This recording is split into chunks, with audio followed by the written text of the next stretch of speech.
The Constitution of India is the backbone of the world's largest democracy. But have you ever wondered how this monumental document was created?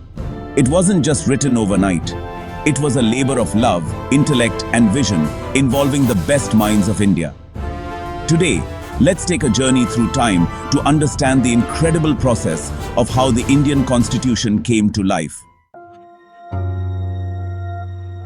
The journey began long before India achieved independence from British rule. In 1934, the idea of a Constituent Assembly was first proposed by M.N. Roy, a revolutionary and political thinker. However, it wasn't until 1946, just a year before India's independence, that this idea was taken seriously and a Constituent Assembly was formed. The Constituent Assembly was formed under the Cabinet Mission Plan of 1946. This mission was sent by the British government to discuss India's constitutional future and to plan for the transfer of power.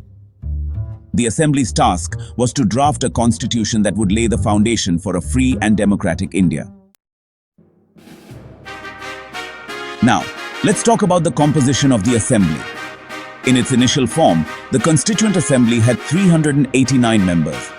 These members were elected by the provincial legislative assemblies and represented various provinces, princely states, and communities.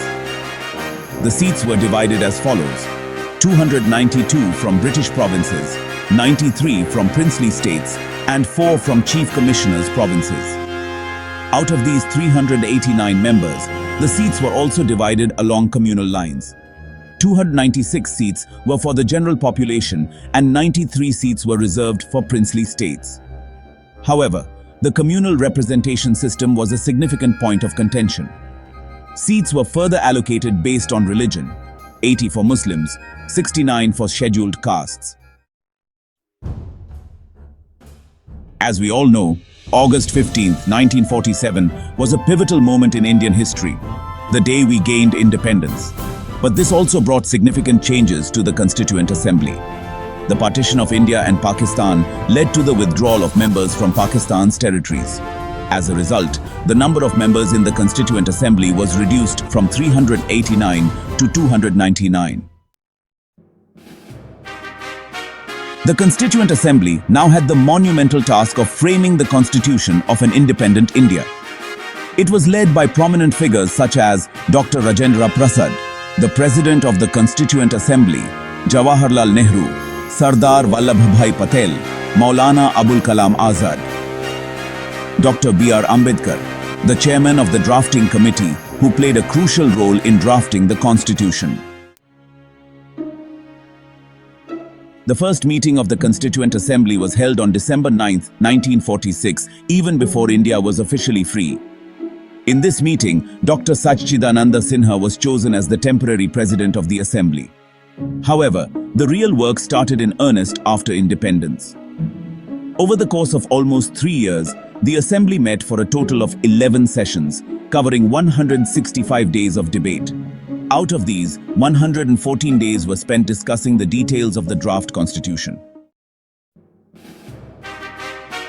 The drafting committee, headed by Dr. B.R. Ambedkar, was formed on August 29, 1947.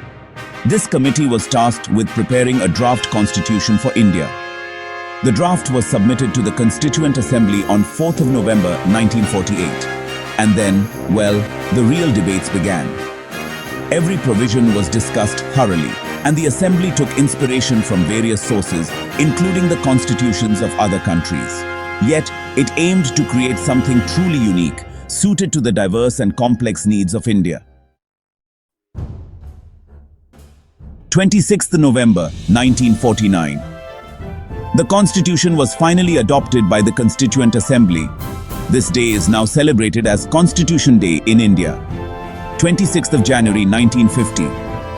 The Indian Constitution came into effect, marking the birth of the Republic of India. When the Constitution came into force on January 26, 1950, India became a sovereign, democratic republic. The date was chosen to honor the anniversary of the Purna Swaraj Declaration of 1930, when India first declared its independence from British rule. The Indian Constitution is the longest written constitution in the world, with 395 articles, 8 schedules, and several amendments added over time. It enshrines key values such as justice, liberty, equality, and fraternity, as well as secularism and democracy. The Constitution also establishes a federal structure with a strong central government.